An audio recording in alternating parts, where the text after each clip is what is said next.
guys, welcome back to my channel. It's Tone back again with another video. So this time I'm going to finally be getting around to reviewing the Codex Alera series by Jim Butcher, and in this video I'm going to start with the Furies of Calderon. So as per usual, I'm going to read you a small snippet of or synopsis of the book, just to let you know the plot and whet your appetites, and then I'm going to let you know 3 things I liked about the book, 3 things I didn't like, if anything, and my top 3 favorite characters. So here we go. For 1,000 years, the people of Alera have united against the threatening and aggressive races that inhabit the world, using their unique bond with the Furies, elementals of the earth, fire, air, water, and metal. But now Gaius Sextus, First Lord of Alera, grows old and lacks an heir. Ambitious High Lords plot and maneuver to place their houses in positions of power, and a war of succession looms on the horizon. Far from the city's politics, in Calderon Valley, the boy Tavi struggles with his lack of fury crafting. At 15, he has no wind fury to help him fly, no fire fury to light his lamps.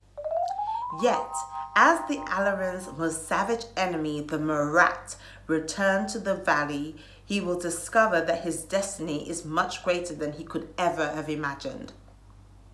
Caught in a storm of deadly wind furies, Tavi saves the life of a runaway slave named Amara.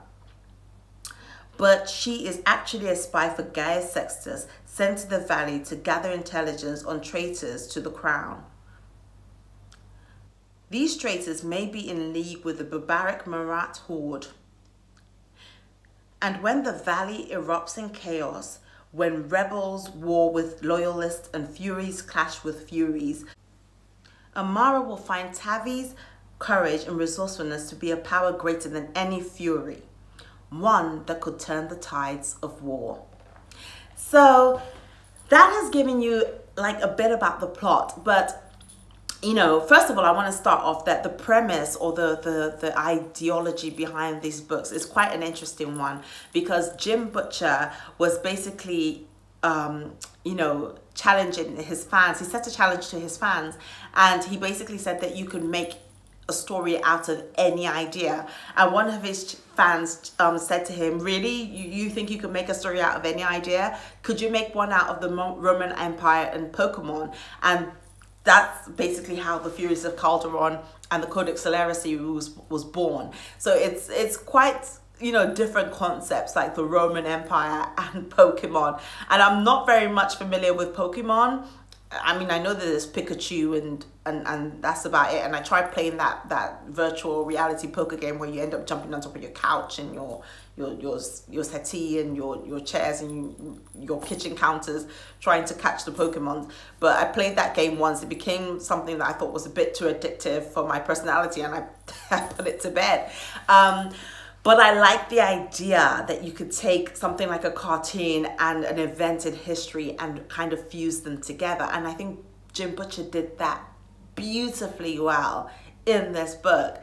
I really kind of felt that like Tavi had no Furies, and in the world that he lives in, he's considered to be like a freak of nature, because everybody from his land, his country, has a Fury to call upon. Even if it's a very, very weak power, they basically can connect to the earth and make the earth move, or they can connect to the wind and fly and change the currents of winds, or they can connect to water and control oceans and lakes and or puddles, or basically like, you know, a bucket of water in their kitchen, depending on their strength. Or they can control fire and be able to will lamps on and off and things like that. But Tavi has none of these, and basically has to, you know, navigate the world the way you and I would, but in an environment where everybody has a power, and he just doesn't. So he comes across really as like this anomaly, but he's very, very because he hasn't got the powers, he's had to compensate and look for ingenious ways to adapt to his environment and control his environment. And he basically finds himself in the middle of this war that it's quite interesting how he finds himself in this war, because basically he's supposed to kind of like, he's like the nephew of a shepherd, and he's basically like lost the sheep, and he's trying to get the sheep back from the jungles or the forests surrounding the valley. And then in looking for these sheep, he finds he discovers one or two of them dead, and they've kind of basically been like, you know, ravaged by some beast that he's never come across that kind of killing before. So that kind of has him intrigued as to what's going on and who's killing my sheep, or what's killing my sheep kind of thing, and how am I going to explain this to my uncle. And in kind of trying to discover what's been killing off his sheep, he sees like one of the Marat, and the Marat are like basically like from an enemy nation, and a few years before they waged war on the Alarans, but they were kind of driven back, and nobody has seen a Marat ever since. So he's like the first person in like 15 years to see a Marat, and that kind of makes him wonder what they're doing, and he has to kind of report the fact that he's seen the Marat back to his uncle. And in the midst of doing that, this slave called Amara is also trying to gather intelligence, because she thinks that there are Alarans actually working with the Marat because they want to overthrow the king, who is Gaius Sextus.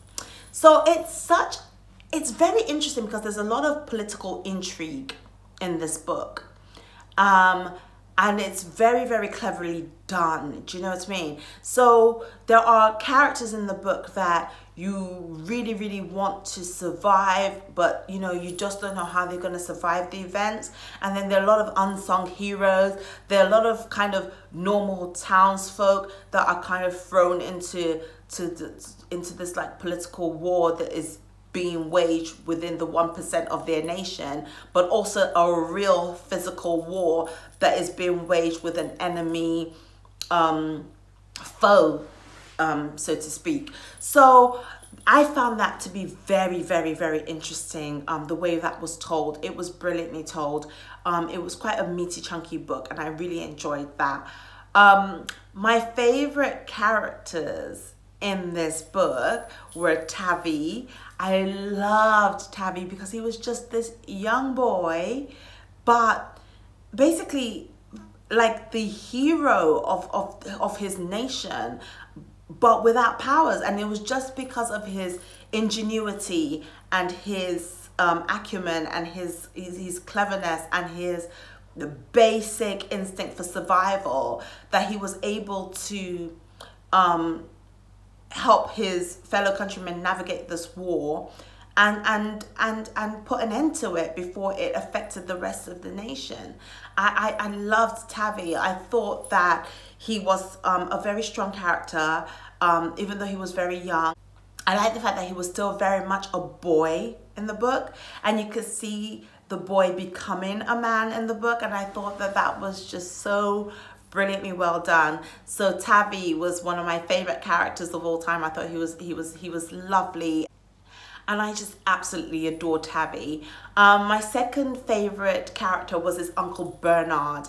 Now, Uncle Bernard was he was a widow, and he basically was like a lord of the lord of the Calderon Valley. So like he was responsible for looking after all the people in the steadhold of Calderon Valley, but he also had some very, very strong powers to master the Earth Fury. But he was a very kind man, very strong man, very kind man, very diligent person, loved Tavi to bits, but was also very strict when he needed to be, and would do anything to protect his family and the people under his care.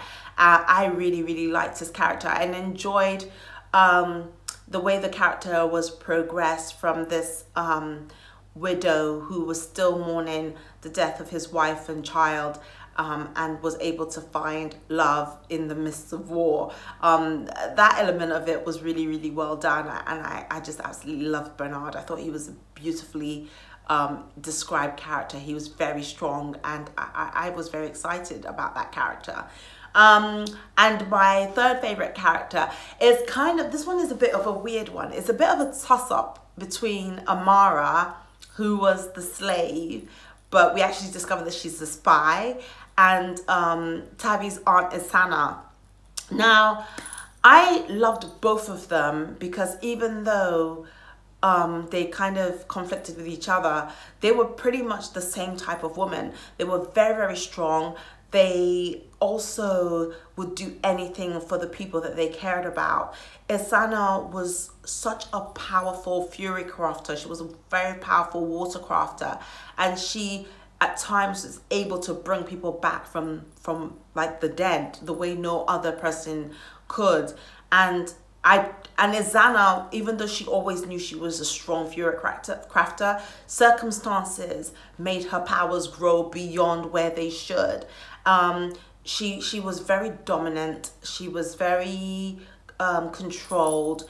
She was very reserved, and just a very, very intriguing character that was able to carry chapters in the book on her own. And I love that about her. And Amara, very much the same way, able to carry chapters very much on her own. And I really liked the dynamic between her and Bernard, who she fell in love with, but also the fact that she was so kind of dutiful to the crown, and that was Gaius Sextus, and to her nation, and she would do anything for her nation and put her nation above her personal desires for herself.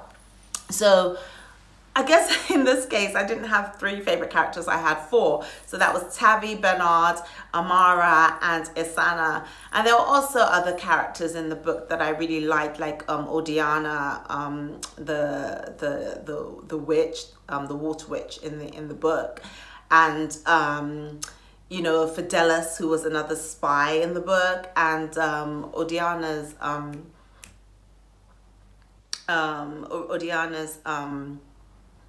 love interest, whose name I can't remember at the moment, but he's like basically like a sword fighter. I thought he was very, very well done as well. All the characters were really rich actually in this book, all of them. So Jim Butcher did a good job in that sense.